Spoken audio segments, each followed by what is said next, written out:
influence through propaganda, right? Through various posters or whatnot, like for the wartime Yeah, effort. Um, and that's where you saw a lot of the political art. But now because that doesn't really exist. I mean, if my government started putting up posters with some kind of a messaging, I'd be kind of concerned. I'm like, well, look, even if I agree with the messaging, it's like this is harking back to the 1940s. I don't know how comfortable I am about yeah. that. But I feel like um, that mode of expression, it doesn't just go away, so it gets translated into something else. So maybe like in the graffiti scene or something. I don't know. It would be interesting to see where that feeling goes because all that energy, it's not going away. No, talking about graffiti, there's a thing going on in the UK at the moment where the council and the government are sort of like placing a ban on the English flag, and What? obviously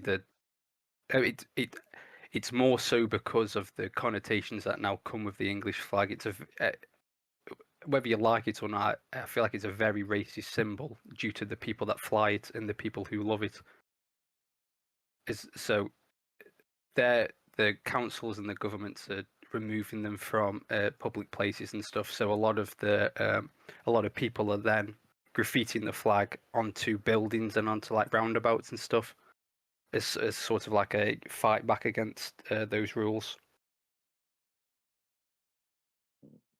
Wow! To ban the display of your nation's flag because Well, some people are the, using it as a yes, as a vehicle for a message of their own.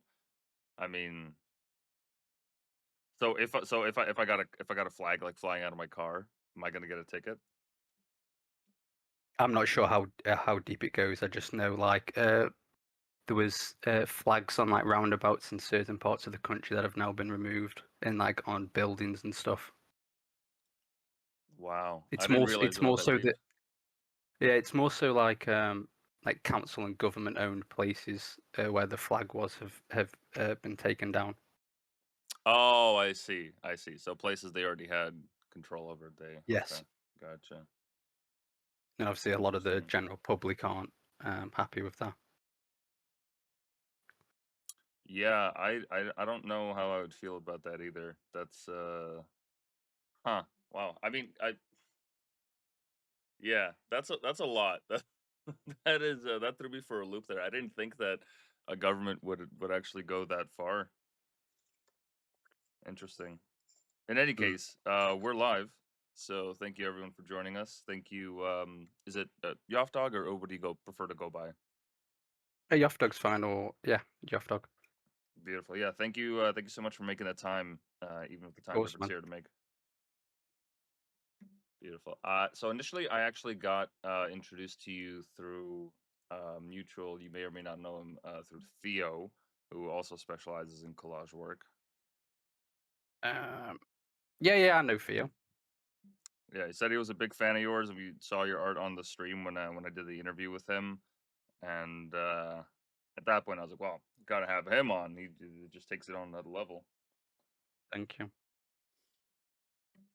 And what is it that got you started on this? Because from what Theo told me in his experience, it was just something that kind of came to him through his work in high school art class, and eventually just kept doing it and doing it until it became turned into something worth doing.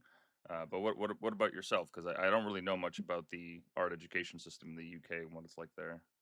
Um, it started literally about like 10 years ago on the dot. I was like 12 years old and I had a Minecraft channel and I wanted a YouTube banner.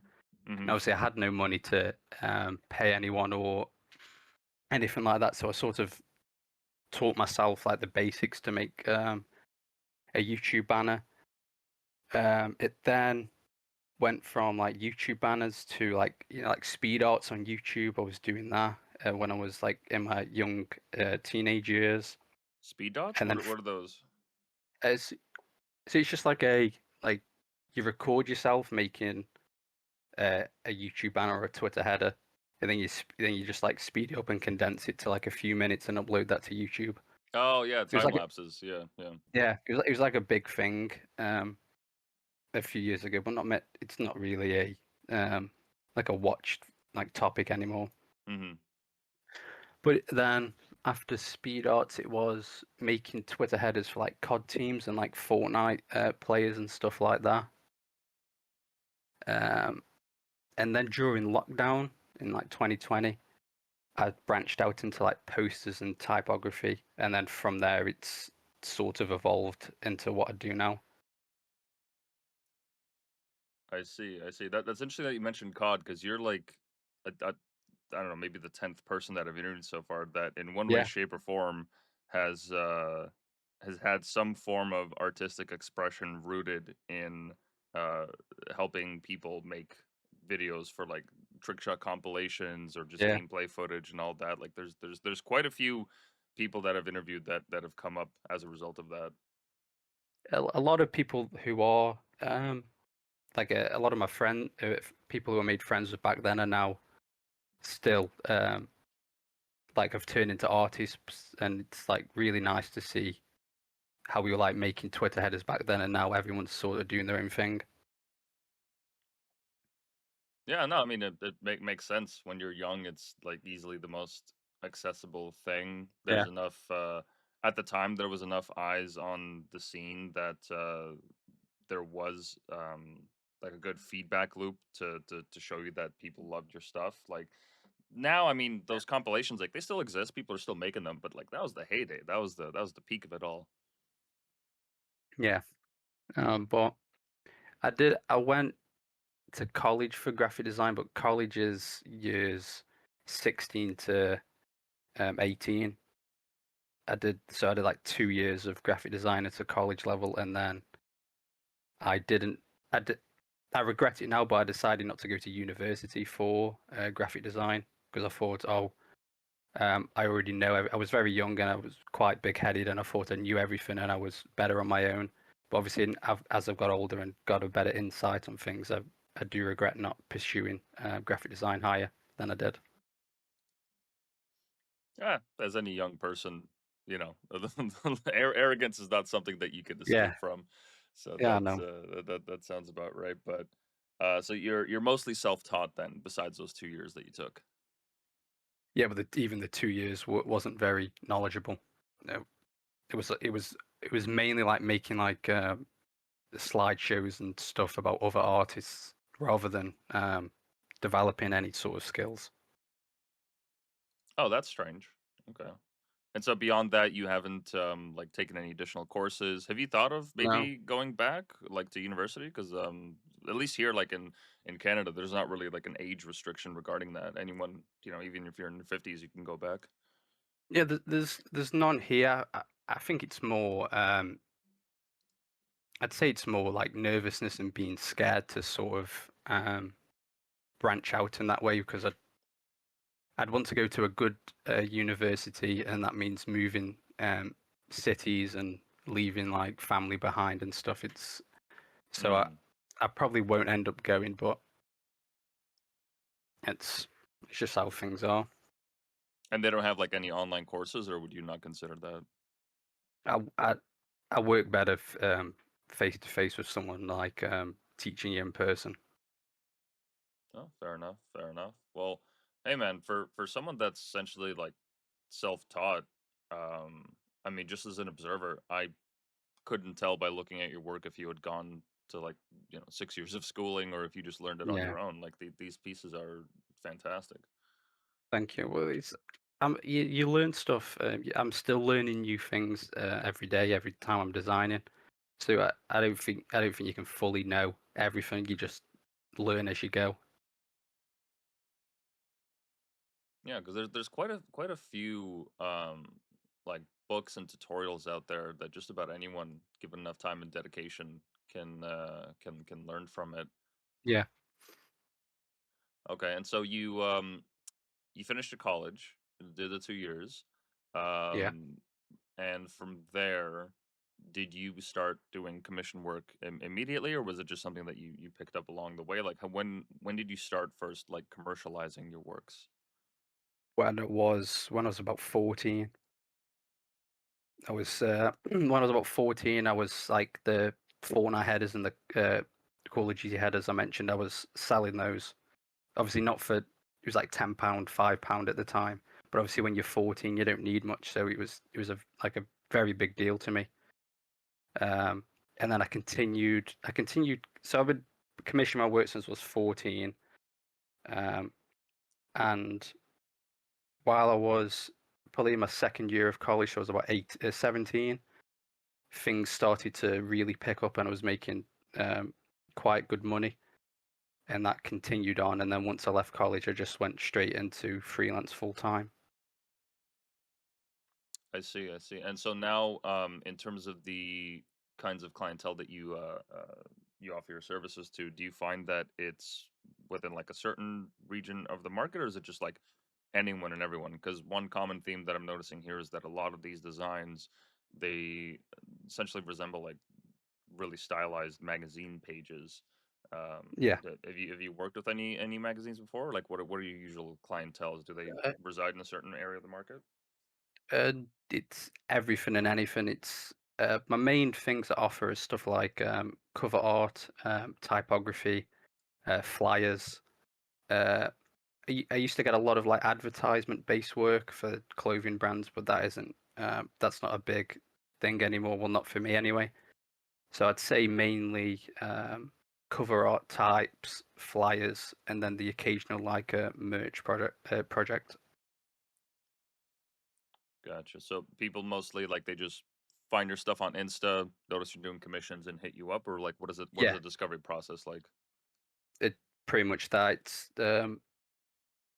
probably like once a week, once every 2 weeks, I'll post that my commissions are open, um, and then I just go from there. So you just got a steady stream of customers all the time. Yeah, and a lot of one thing I learned was creating good relationships with returning clients, and I talk about that with people who ask about how I like to gain commissions. Building like a relationship with someone, and just I think being an overall nice person can help people come back to you, and you can retain their business through that way, and obviously making good work. Yeah, not being an asshole goes a long way. Yeah, Definitely. exactly. Just being polite and stuff, and not just not being a bad person always helps. Right on. Yeah, that sounds about right. Have you had your eyes on a dream collab that you would love to do? Have you had the chance to work with anyone in your like top 5 list yet? Yes, yeah. There was two people I've always wanted to work with. Cortez, the UK streetwear brand, and Ozbat, the clothing brand as well. And I've worked with both of them. So for me, I'm happy. There's obviously like artists I'd like to do cover art for, but I'm not pushing for anything. I just enjoy working. I like creating. It doesn't matter who it's for, really. It's just it's just a fun experience for me to help other people's ideas like come to fruition. Gotcha. I see. I see. So for you said Osbat, OSBAT. Double T at the end. Do you have the piece on your Instagram or? I don't think I can share it at the moment. It's not been like announced or released. It was just like a magazine cover. Oh, I see. I see. Okay.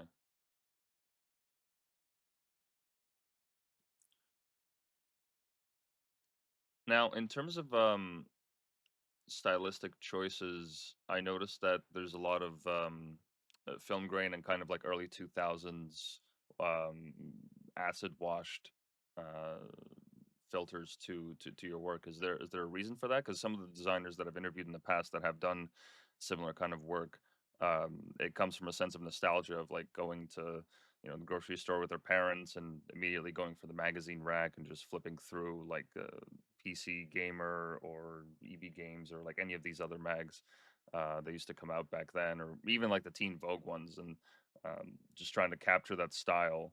They found themselves revisiting it. Is there a particular reason for you in terms of like why your style is the way it is, or is it just something that you fell into?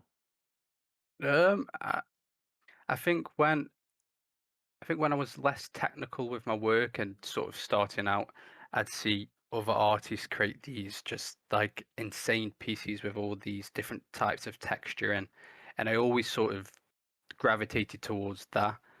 So I think as I became more knowledgeable and I could sort of understand how certain pieces were made, like the print and scan look was a lot of my work is that, obviously with like other bits added. But I think as time went on, the print and scan look, it sort of became like a crutch. Like I'd use it to sort of cover up any blemishes in the work. So in a lot of my recent pieces, I've strayed away from that and tried to make sort of more organic texture in that sense, rather than just relying on one single asset that I have, which is printing and scanning. Oh, I see. I see. Okay. I totally get what you mean in terms of having it like allow you to hide some of the Yeah, imperfections behind it. It makes it more like fuzzy, more yeah. degraded. Okay.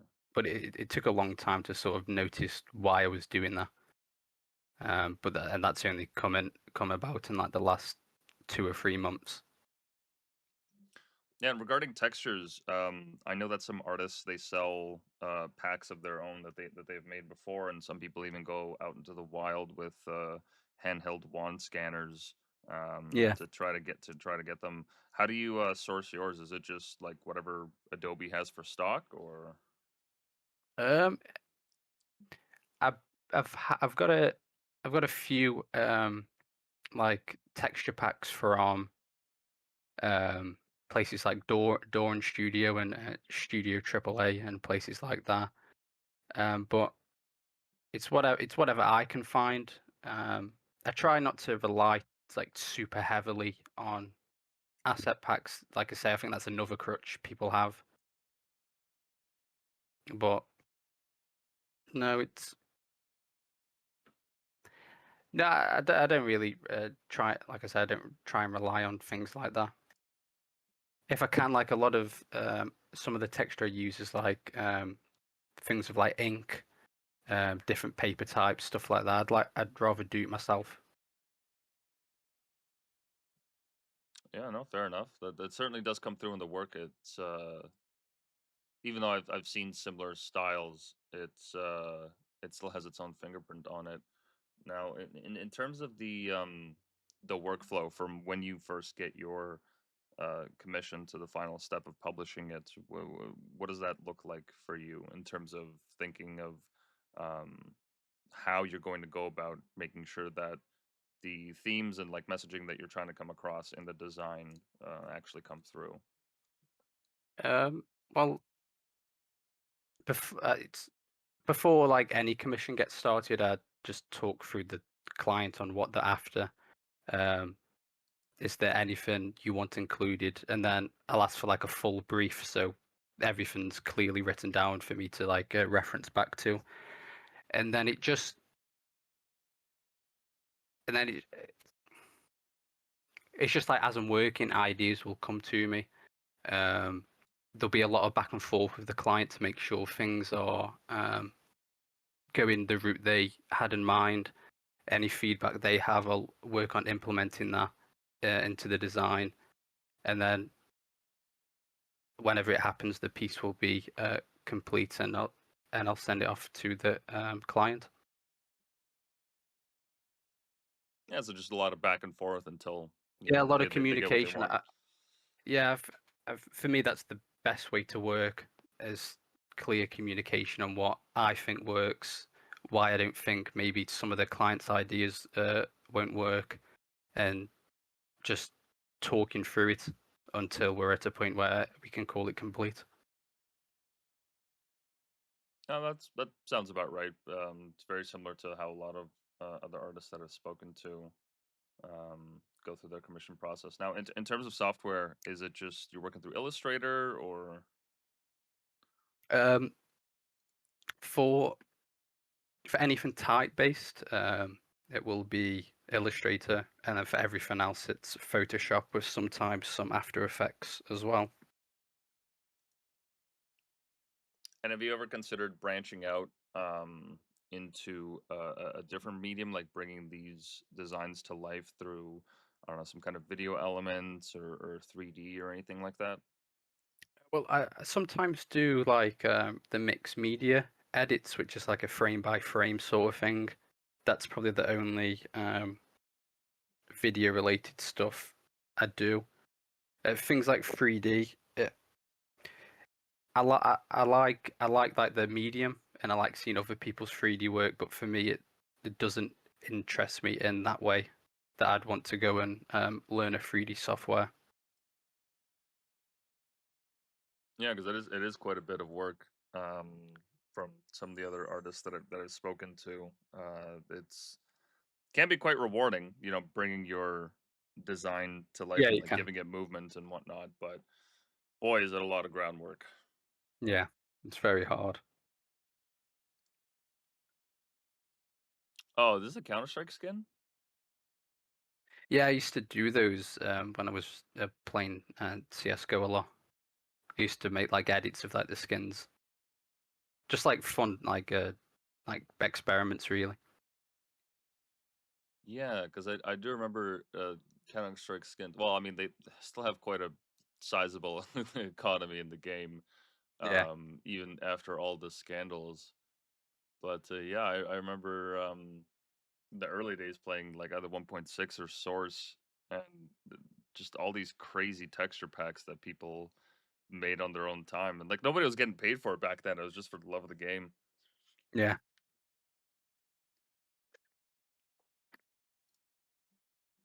Right on. No, that's awesome. Do you find that your clientele come from any particular region of the world, or is it just kind of from all over? Mainly mainly the US. It's very rare I get any clients from the UK. I get a lot of French clients, but I'd say US and Canada are my like main market. I see. And this is one of those mixed media pieces that you were talking about earlier, right? Yeah, Yeah, because this is wicked. Um, I see here like it's replaying in a couple different yeah. styles here. That's no, that's really cool, man. I'm surprised you haven't thought about going deeper into animation because like this a lot of these pieces would look amazing if they were animated. It's it's like things like that. It's just like fun experiments on things I like. There's no like it's just like a fun like relaxing thing for me to do, rather than like sort of maybe like monetizing it or anything that like in that sort of realm. Yeah, no, fair enough. Now, in terms of do you have any goals and aspirations in terms of your art career moving forward, or is it just like as long as it keeps the lights on, gets the bills paid, I get to experiment with art, then this is good enough for me. Do you have any ideas for like a magnum opus or some greater works that you want to do, or is it just whenever inspiration hits, that's what I'm going to keep doing? Um, that's a very interesting. It's very rare people ask me stuff like that. I'd say like design as a whole is a hobby before it's a job. Like the freelance side allows me to do one of my favorite things to earn money. Like I'd much rather do this than anything else, and I can't imagine myself doing anything else. This is like my one career I want to do. But I take things as they come. Like I said to you before the stream started, I plan my day out. I plan the day out the night before. I do my work, and whatever comes to me comes to me. I have no like set plan on things I want to do. I just want to create. I just want to share my work. It's just fun for me. I'm glad I get to do this with my life at this current stage. So I have no set goals or anything. I just enjoy creating. Oh, that's not a bad way of going about it. I mean, as far as jobs go, to get to have the privilege to be a creative, Yeah, and to just put your uh, taste out there into the world and get to just make like beautiful things. That's as good of a job as anyone could ask for. Yeah, it is. Right on. So in terms of your where you draw inspiration from, do you have like a routine or anything that you kind of fall back on anytime you're looking to, well, for lack of a better word, yeah, just get inspired for a new piece. Some artists they prefer to, just go out into the world. Others go through magazine bins and just rifle through stuff until they find design or some kind of aspect they get inspired by. Do you have anything like that, or is it just you open yourself up to life and whatever happens happens? Uh, I think it depends on the piece of work I'm making at that time. Like there's a different thought process for each piece. With like the advertisement work, it's more the piece I'm creating is to sort of relate to the product and match that the themes of the product I'm showing off. So with cover art, it's if it's something I'm doing for fun, it's maybe like the feelings of the album that I get listened to it, and I want to put that onto the like the canvas and portray it that way. Um, but with inspiration, I think yeah, I'm inspired all the time. Whether it's like when I'm just outside walking, when I'm listening to music, if I'm watching a film or watching TV, ideas are always coming at me, and I don't put too much pressure on those ideas. I let them like sort of form naturally. Like I won't. I'm not a type of person to sit there working on a piece of work for like 4 hours straight. As soon as like I feel like I'm exhausted of that piece for the day, then I'll move on to something else or I'll just finish. I try to keep everything sort of relaxed and not force anything because I think once you start forcing stuff, then then like you're not. I feel like you're creating for the wrong reasons. Yeah, it becomes a need more than Yes, a free act of ex- expression. exactly. Yeah, no, that's about as good a way to go about it as any. Interesting. Have you ever considered maybe down the line doing or having these designs as like its own separate clothing brand? Because a lot of these would look amazing on like a hoodie or a shirt. Even just like not even like the entire um posters as you have them made here, but just even like certain sections of them. Because I know that I've noticed that you've done a lot of posters for different clothing collabs, like the Supreme and Nike one here. Um, I feel like a lot of these would translate really well to some garments. I used to. I've done two clothing drops before. They were two like knit jumpers. Um, but it was back in a time where I was really interested in clothes, and I was always that was like one of my main hobbies was like fashion. But I'm not interested in it anymore, so it feels sort of wrong to sell a product I don't 100% believe in. So I just sort of I just leave. I think I want to move into selling prints of my work and like magazines and stuff like that. But there you go, that's one of them. Oh yeah, Um, but clothing isn't something I'm interested in anymore. yeah.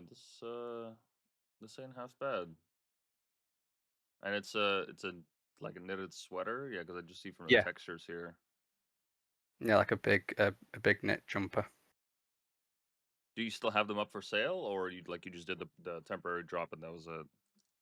That was it. It was just a. It was. I think that was November 2022. I ordered about 100, 150, and then once they were gone, they were gone.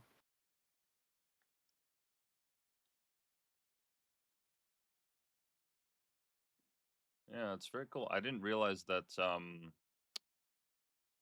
Well, I mean, I knew it was certainly like a possibility to get these knit, but I didn't realize that it would just be it would just be as simple as just like sending in a design. I wonder like what kind of machines they have there to actually make this kind of thing and just how intricate they can get. Because I'm sure like for like very specific like details, like a lot of the grains that you do, they wouldn't be able to translate, which I guess is No. why like you did more simple shapes here.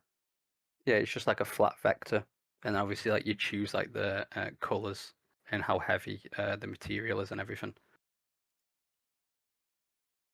Very cool, very cool. What do you think some of the pitfalls are that some designers can get into just from your time and learning through all your mistakes? What are some things that you would recommend that people avoid when going about this kind of work? I think, well, talking from experience, my main downfall was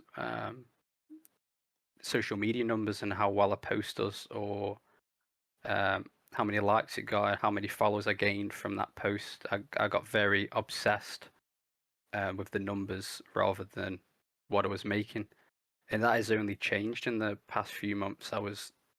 I made a lot of work where I just wanted it to do well rather than a piece I was really like proud of making. I just made something I thought Twitter and Instagram would enjoy. So get it like it's a very it can be very disheartening like working hard on a piece and it not perform well. But it that's not why you create. You don't create to get the most amount of likes. You create because you enjoy it. You create because you can and you want to. So like people have asked me that question before, and I just tell them don't focus on numbers. Create because like you want to because it's your passion. Yeah, no, absolutely. I've heard a lot of artists also echo that sentiment because they feel like they have to be on all the time on every Yeah, single platform, and everything has to be scheduled out, and it just has to be so precise if you want to get the most amount of attention. But like yourself, I've come to the mind that, or I've come to the opinion that if you build it, they will come. You know, if you're yes, if your work can stand on its own without having you to pay to boost the posts or aim for some high class collabs, it'll speak for itself, and eventually it will find the right audience. Now, this may take a lot yeah, of time because algorithms change, apps change, different laws about what can be posted or can't be posted change, and there's not really much any one of us can do about that. But eventually, if you persevere long enough, there will be enough people that enjoy your work that you'll actually have a sizable following, and it'll all be organic. yeah. Uh, it's like I was posting 5 6 days a week for probably about a year or 2 years, and within like the past 3 months, I've dropped that to 3 or 4 just because it puts a lot of pressure. If like you're sticking to something like that, it puts a lot of pressure on you to always have work ready, and if you're creating that sort of quantity, the work itself isn't going to be. It's not going to be your best work. So you're sort of setting yourself back in that way by solely focusing on social media. Yeah, because that's something outside of supply we had internal conversations about. Like how far do we want to lean in to the gamification of attention Yes. because we want to stay true to our brand and what we stand for and the kind of work that we do, but we also recognize that operating a business, there's overhead, all these different things, and a certain amount of that has to go into social media promotion. There's not really any way to shy away from it. If you want to have a digital presence, you got to have a social page, one way Yeah. or another. Um, and it's something that a lot of artists uh, struggle with, at least from what I've seen. Because like there's all these different like edits that you can do and AI cuts and all these different lenses and filters and all this just there's a whole world of it. I mean, there's even like an economy based on creators telling other creators how they can, this is how you do this kind of intro, this is how you do this kind of outro, this is what you should include to get this many views and so on and so forth. That it just I don't know, you kind of feel pressured to Yeah. do it if you want to stay relevant. It is hard because I think as well people will attach like getting a lot of likes and followers to then a lot of commissions come from that. But that isn't the case. I've had some of my best months of freelance where the work I'm posting isn't being seen by anyone, and then like my best months of the work has been really dry. There's not really a correlation, I don't think, anyway, between how many likes you're getting and how many commissions you get. Yeah, because at the end of the day, you never know where your next collab is going to lead you. Because for all you know, that Yeah, client that you're working with now has a whole suite of contacts that after your collab is going to be like, hey, I got a whole network. I'm going to tap them and let them know that you did this amazing piece for me. So, prepare for some extra DMs and people talk. Even yeah, even with this globalized world and the fact that they don't have to necessarily reach out to you when there's thousands of, well, if not hundreds of thousands other artists out there doing digital work. Um, you never know what that next collab is going to lead to in the future. exactly. I know, but no, that's the fact that you've been able to get to a place now where you solely, I'm guessing you solely live off commissions. You're not like working a day job or anything else. No, no, this is what I this is what I do full time. Yeah, because one of the things that I've heard in these conversations with other artists that also just live off commissions is that part of their concern is that like one day there's a very good chance that, well, not a very good chance, but there's a chance that they could just simply dry up and uh you don't hear from anyone for months. how do you how do you go about um averting yourself from those risks or defending yourself from those risks? I, I, I don't think there is a way sometimes. I remember, I think it was either last year or the year before, I went about 50 days without a commission. And obviously, I'm sat there worrying about money. I'm sat there worrying about, is this going to last forever? Um, but I think you, it's a very tough job in the terms of that you aren't you aren't always in control of how much you get paid and how much you're earning. It's left up to other people, so it's very stressful in that sense. But obviously, I, I just stayed positive and carried on creating and sharing work and just trying try not to let that get me down. In classic British fashion. Yeah. Right on. Have you ever thought about having your work exhibited in a gallery? Because I know that there's a lot of places that are popping up as, at least here in North America, as digital galleries. Some of them tied to crypto, some of them tied to NFTs, but digital galleries nonetheless. Have you ever considered putting your work out into that kind of a medium? Because I feel like it would allow you to, obviously gain a better audience, but just bring them to life in a different way. I, s- from my point of view, I feel like I don't think my work is good enough to be exhibited in that way. Um, it's not really art based with like a message that other people can sort of read into. So I'm not sure. I think the way my work's going, maybe at some point, because um, I f- the type of work I'm making is sort of changing. So maybe in the future that could be something like a series of work I could do. But at the time being, that isn't something I'm thinking about.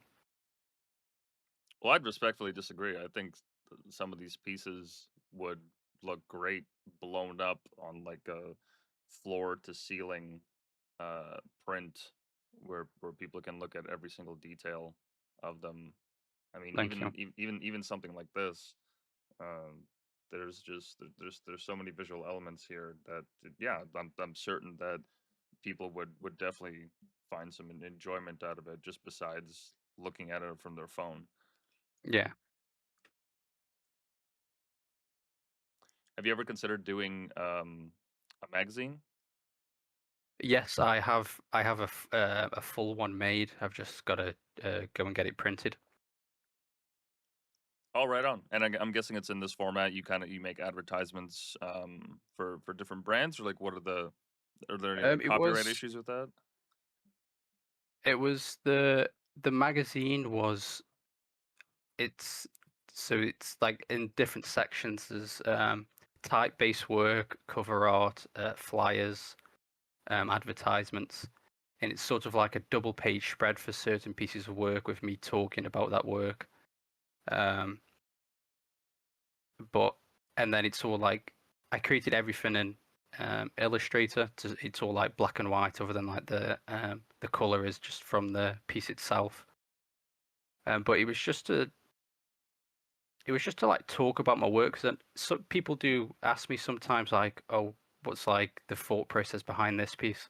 So I thought it'd be interesting and like a fun challenge for me um, to make like a physical piece of work where people can read more about pieces I enjoy and stuff like that. So like a guide to Yoffdog. Sort of, yeah, and just like what, because a lot of pieces I can sort of remember um, why I made certain things, like choices I made, and I take screenshots every time I've stopped working on a piece of work. So I included the screenshots. So it's like sort of like a little progression of how the piece came to fruition. Um, but it really the making of it was just for me. It was like a fun exercise on how I can display my work and talk about it. And how did you find that? Do you think you would do a second issue at any point? Yes, I would. Obviously, I need a few. I need to make a few more pieces of work to get it full because I think the current one is like 110, 120 pages. Whoa. Yeah, it's quite a big magazine, but like I say, it was all for fun. I'm not sure if I'm gonna create a copy for myself, but I don't know. I'm unsure if I'm gonna sell them or not, or just like upload them as a PDF for people to read on the browser. I see. And when you go about sourcing images for your pieces, are there any particular like I don't know sites or well yeah for lack of a better word like resources that you always come back to, like copyright free images or like anything like that? Thinking a lot of my work, like that piece there that's on the screen. So the main image is of the product itself with like textural elements to just help emphasize it more. So there's no sort of resource gathering in that aspect.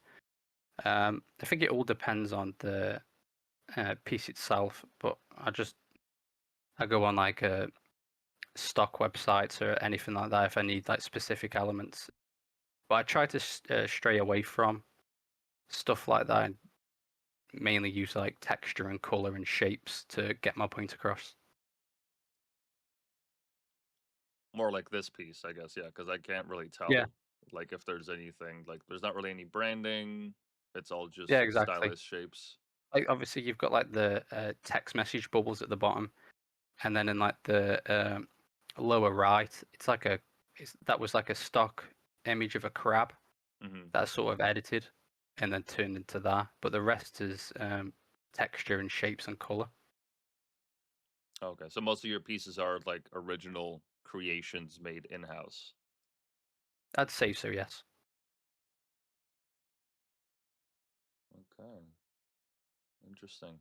Now, from what you've noticed in the in the design industry as it is right now, because I feel like in the same way as art movements have kind of not died, but seeing artistic expression has I think it's kind of like an outdated way of looking at them. Like, we've had Rococo and surrealism, um, the postmodernism, and all that. But now in 2025, just with the fact that anyone and everywhere around the world can create, I mean, just about anything, whether it's digital art or physical piece, um, trying to classify the time that we're in now as some sort of single style. I mean, it's almost impossible because everyone is, doing everything. Some people are doing old style cell animation by hand. Other people like yourself are working with typography and these kind of elements.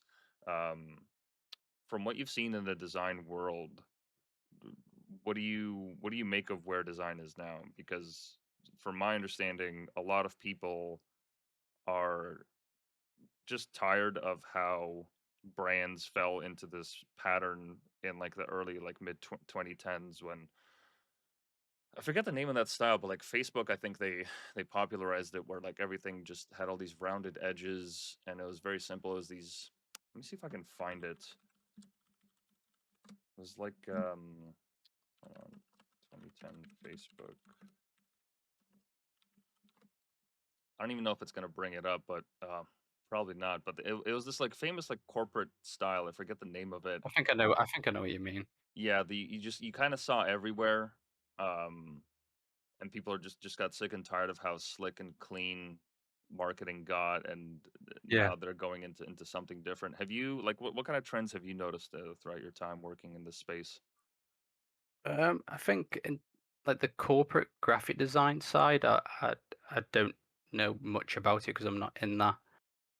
Um, but from what I see online and like what people retweet and share, a lot of a lot of people have moved into like a lot of texture-based work because it's so accessible, and a lot of people solely use assets to make the work. So everything's sort of pre-made for them. They're just placing it onto a document to their liking. But I think that's due to the barrier of learning is so low because there's that many tutorials and TikToks about certain how to do certain things, and a lot like you see like a lot of the same tutorials all the time. It's just by a different person. So many people have entered into learning graphic design. So a lot of the same things are being reproduced all the time. Yeah, because I've noticed that there's quite a few artists that I've seen in the scene that are doing similar work to yours, as you said, trying to lean on But textures. I'm by no means like a pioneer or the first person to do it. It's just that's started a few years ago. Well, I mean, it's also like impossible to say who like really, I mean, Obviously. popularized it. Like who like how do you even go about um, measuring that? But yeah, it's just a trend I've noticed with some of the other digital designers that I've interviewed. There was a gentleman who is based in Spain who makes something similar that goes by El Kirza. I'm not sure if you're Oh familiar with yeah, him. yeah, I love his work. Yeah, it's Big it's big just fan of his work. it's very well, it shares similar aspects to your stuff. Like he heavily focuses on typography as well. Let me see if I can find a specific piece. Yeah, like here. He Yeah, when I did the interview with him, he mentioned that he'll even go as far as to like find like receipts and old like tickets if he can get his hands on them or just like digital assets of them, um, and kind of just clout them into his work. But in any case, yeah, I've noticed that with the designers that I've interviewed as of late, a lot of them uh, do their work as a direct reaction to how clean cut and nice, um, I guess, the design that we're exposed to is, whether it's ads on the subway or just stuff that you read in a magazine or even just stuff that we see on TV, that they want to return to something more real, more gritty, something that's less perfect, not yeah. aligned always perfectly. Uh, I think it's because obviously in higher education you're exposed to like the rules of graphic design of like hierarchy and placement and what you want viewers to see first. So I think because of that, everyone is following those rules. So in some aspects, everything will sort of look the same. Yeah, no, that sounds about right. That's a fair enough justification of it as any. Now, in terms of the future of where design is headed as AI becomes a bigger part of the art world and self-expression, do you have any ideas or opinions on like as to where this is all headed?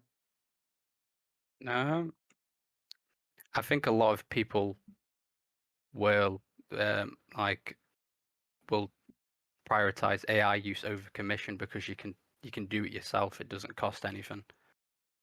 But then we'll go into like sort of like a soulless world of nothingness.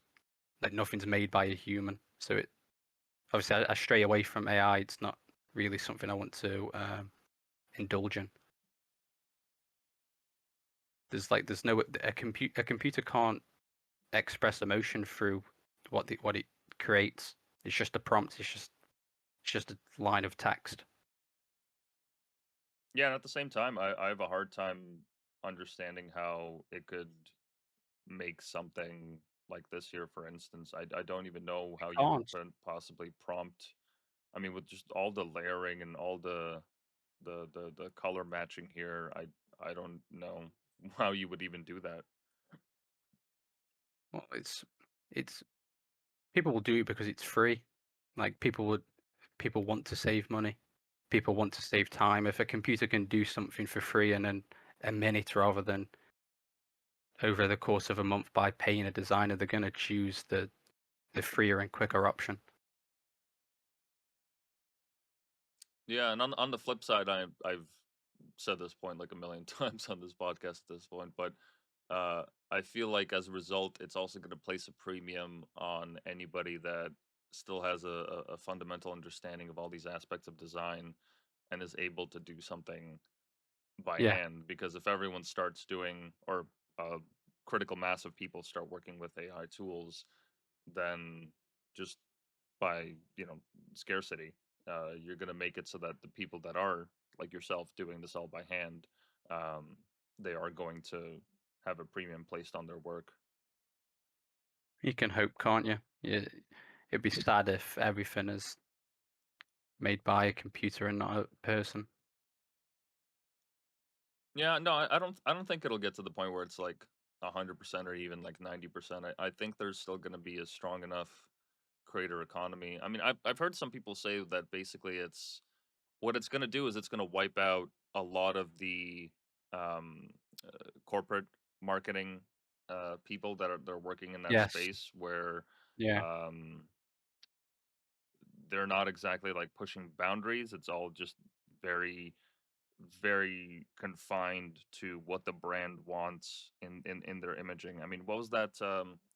Wasn't that Coca Cola that had that first AI ad? Oh, the Um, Christmas one. yeah, that's right. Yeah, with the Santa Claus and everything. I Yeah. mean, in terms of like the aspect of design and aesthetics, like is there's not really anything here that's like boundary pushing or No. uniquely creative. This feels like a commercial that Coca Cola would make if they wanted to put the funds into it. Yeah. Um, but I feel like AI is gonna do away with those jobs. But I think for like the independent creators, the people that are looking to create new clothing brands, publish magazines like yourself, um, that's always going to be a premium. Just because, I mean, the amount of inspiration that you would have and innate understanding of how to properly use all the different typographical elements or texture elements. I don't know if AI is ever going to get to that point where it can understand it as well as a human. Like, how do you code it for inspiration? Well, exactly. Well, it's fed off other people's work and images, isn't it? Hmm. So you can hope it doesn't come to that, but with how hard they're pushing and evolving AI, I would not be surprised. But I don't know enough about the technical side of it. Yeah, and just to kind of shift gears for a little bit, have you ever considered doing like manual collage pieces, or do you think you're always going to stick with digital? Because I feel like a lot of the stuff that you find inspiration from and the source material that you use, you can certainly find in magazines and whatnot from around the world. When I first got into like the mixed media stuff, so with like creating your own textures, I did a lot of like pieces that were handmade with like that one like sticky notes and crayons and stuff. But Hmm. it doesn't really it's not something I'm interested in. It was just like more of an experiment than anything, rather than me fully pursuing that sort of thing. No, fair enough. It's a fairly painstaking process. There was one artist that we interviewed. Let me see if I can find her because it reminds me of uh, stylistically a lot of the stuff that you do. Uh, yeah, Life with Art. She's based in Canada, and I mean, you would think that this is all digitally made, but nope, it's mostly by hand. Yeah, it's like how they sort of make those baskets, Yeah, or yeah, like they yeah. The weave them. weaving. Hmm. Yeah, I tried that before. It's very hard. Yeah, well, I mean, she's told me that basically, like at one point, you get into a rhythm because you know precisely like which squares are gonna go where, and how you're gonna do the layering. Because a lot of it is you pre-plan and meditate on the piece beforehand. Um, but eventually, yeah, you just get sucked into this pattern that where it becomes more of a feeling and less analytical thinking of where everything is gonna go. Um, but when I first encountered the work, I was like, "Damn, this looks like it's digital. This certainly looks like it could eventually be made by AI." But the fact that it's done by hand is just nothing short of incredible. I don't know Yeah. how I would even approach making something like this.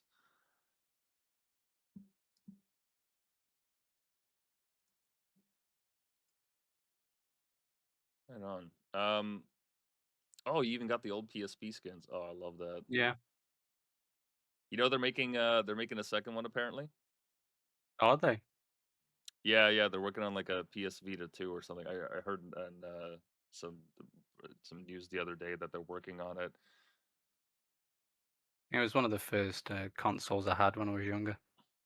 Oh, they were the best, man. They were the best. Did you Yeah. have the fat PSP or did you have the slim? I I think I had the second one on that image. Oh yeah, yeah, that must have been the slim. Man, those things were amazing Mm. for a handheld console that could barely fit in your pocket, just barely. I Oh, didn't those things blue. are powerful. Oh, and blue. Oh, you had one of the Yeah. colored editions. No, my dad got it for me for my birthday, and I used to just play Pro Evolution Soccer on it all the time. Oh yeah, those are the days, man. I just played a Yeah. lot of Worms and what else? There's a chess game that I liked a lot. Obviously, like you just play solo. There was no multiplayer. And then what else? There was an FPS. I think it was called SOCOM. That actually had multiplayer, and I eventually got like one of those shitty like headset with mics. Terrible Yeah, quality. yeah. You could barely you could barely understand what you were hearing, but oh man, those are the days. Actually, now that I think about it, some of the pieces that you have here, they would look great as like skins for a console. I mean, I understand that you have a very not restricted, but very like um, specific aims towards how your work is commercialized. But I just the more I look through uh, all your pieces here, there's I mean, no shortage of surfaces that this could be printed on or made Yeah. into a product. Uh, like I said, I don't, I just make stuff for fun, and if ideas come to me, then they come to me.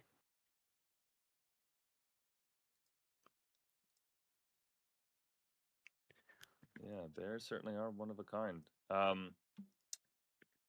In terms of your schooling that you did those 2 brief years of college, um, for the arts. You mentioned that it didn't go as far as you hoped it would. Do you think that that's a common theme in art school? Because I know you said you wished you had gone to university, but just from what I've heard from some people going through the institutions, they haven't had the greatest of experiences in them so far. Um, I think well, it's like I can only talk from my experience, but it was like that the first few months people were they were teaching us the programs, and I obviously thought when applying, if you're studying graphic design, you'd sort of have a knowledge about it beforehand. So spending months learning a program you've already spent like 7, 8 years learning, it was just boring. And then even after we learned, we rarely used them. It was a lot of research, a lot of talking about other people's work rather than making your own work and sort of maybe developing a distinct style yourself with the help of the teachers. Hmm. Yeah, I've heard similar stories echoed by other people. I mean, that just the artist that I interviewed the other day. He's based in one of the islands in Spain, and from what he told me, they would essentially take professors and plug them into courses that they may or may not have had like any understanding in. Like if they were learning about, let's say, like 3D design, they would actually get like an architect or an engineer, and they're so used to having things fit into very very very rigid constrictive um, rules in terms of what they could make, that Mm, for somebody with a creative mind, that's the direct opposite of what you would want in yeah, education. And from people just around the world that I've talked to, it doesn't seem like art school is, I don't know, it doesn't seem like there's enough room for people to, as you said, work on actually defining your style, or how you would even build a philosophy that would allow you to do that. I think it is school dependent though. There'll be some schools that will help transform people into amazing uh, designers and creators, but sometimes it does feel like a lot of the time it isn't that. It's a very bland experience, and people come out of it maybe not learning what they hoped they would. Do you find a lot of your colleagues in this space have had similar upbringings as yours, in terms of maybe dipping your toes into school, but mostly just learning on your own? I've got a few friends who went to school, and that has really paid off. And but a lot of the people I regularly speak to are people who are just self-taught and have learned along the way. I see. Because from when I spoke to Theo, he mentioned that you guys have a collective that you're a part of, where you guys share each other's work and boost it and Yeah, whatnot. yeah, it's just like a friend group sort of thing, and the help people get like commission work and stuff like that, and like able to work on some like cool projects and everything. And I'm guessing you guys got people from all over the world. It's not localized to one region or the other. I think it is mainly American-based work.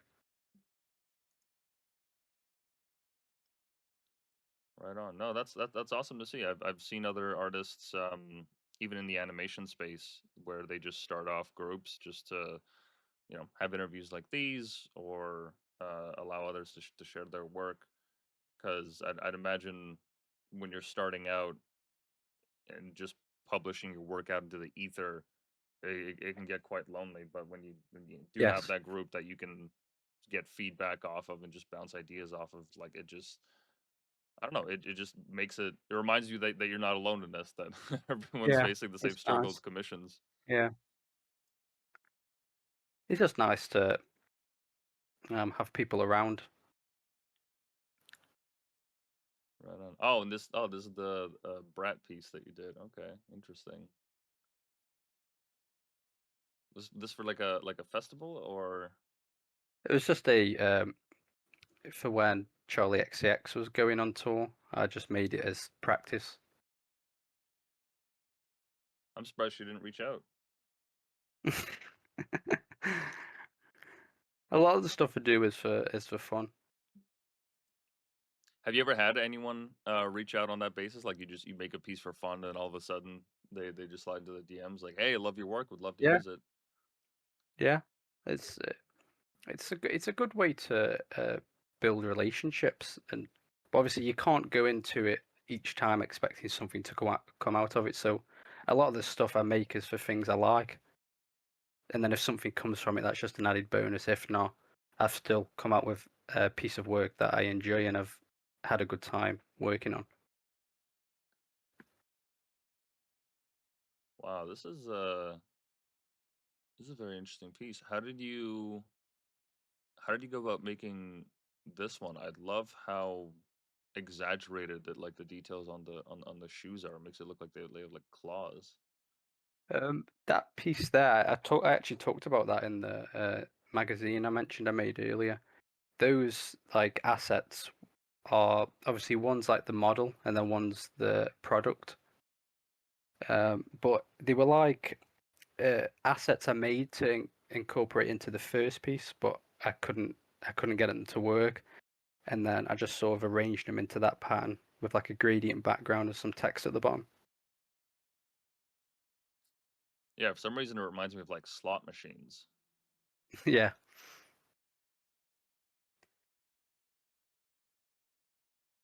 Interesting. Yeah, that's wicked. What do you have your eyes set on in the future besides publishing out the magazine and I don't know, well, just letting inspiration hit you. From my impression, I'm just getting that there's not a lot of like there obviously like planning in terms of commissions, but besides that, you're just open to opportunity as from wherever it comes. But do you have any aspirations in terms of like maybe Uh, some like big projects that you'd like to make? Um, so obviously the magazine. I designed a deck of cards that I'd like to get produced. That was just Oh, another like practice to see if I was able to actually do something like that. I'd like to set up like a fully fledged print store. Um, but I try not to put too much pressure on because I just I just like things to be natural and fun. It's I try not to overthink about what am I going to be doing this time next year. I just take each day as it comes, and whatever happens happens. well, fair enough. I was actually just thinking, as like another idea, you probably make a really sick theme for the PSP. Like you remember when people just like made all those the Yes, custom ones? yeah.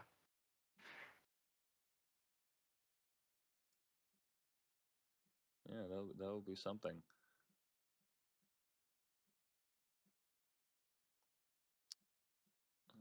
Okay. Is there anything else that you wanted to discuss or promote?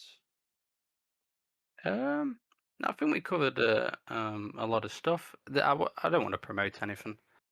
If people like my work, they can follow. If not, it was just interesting to talk to you. It's Yeah, nice no, to have likewise.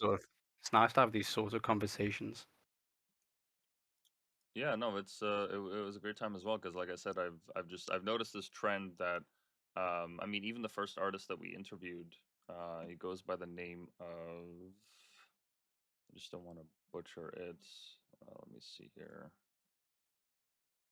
Rashawn. Yeah, he was the first artist that Oh, we interviewed. he's a good friend of mine. Oh, really? Yeah, we've collabed on some movie posters before. I've known him for probably about 4 or 5 years now. Oh, wow. Yeah, that doesn't surprise me because yeah, like I said, I've Yeah, noticed similar themes in the kind of work that you guys all do. Um, and it's no, it's been great to hear your input on it, and it's awesome that you're able to. I mean, nothing short of incredible that you're able to live off commissions alone. And as you said, like it might get stressful, but I mean, that's as good as life gets. You get to create the things that yeah, you love. There's nobody telling you exactly like with no uncertain terms that you must make it like this. Like you have the freedom to know who you work with. Like that's the artist dream right there. it is. I'm very grateful. Very, very grateful. Right on. So, people can find you at Yoffdog0 on Twitter. I'm guessing it's the same on same on Yeah, Instagram. Beautiful. Oh, you do have a portfolio site. it's down at the moment. That's why Ah, I mentioned I'm turning an arena account into it. okay. And I see you got some prints up here as well.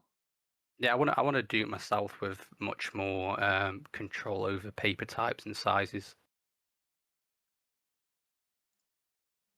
Yeah, because even if you were to make a website in your style as well, instead of like using the like Squarespace or like any of these other default sites, that would also look incredible. I mean, it would translate directly to like exactly the work that you do. Yeah, Right on. So yeah, people can reach you at yoffdog0 or just email him at dogyoff@gmail.com. Thank you for making the time today to come on the show. I really appreciate it. Let us know thank you. when the magazine comes out. We'd love to promote it. I appreciate that, man. Thank you very much. All right, guys. Thank you for tuning in, and we'll see you later.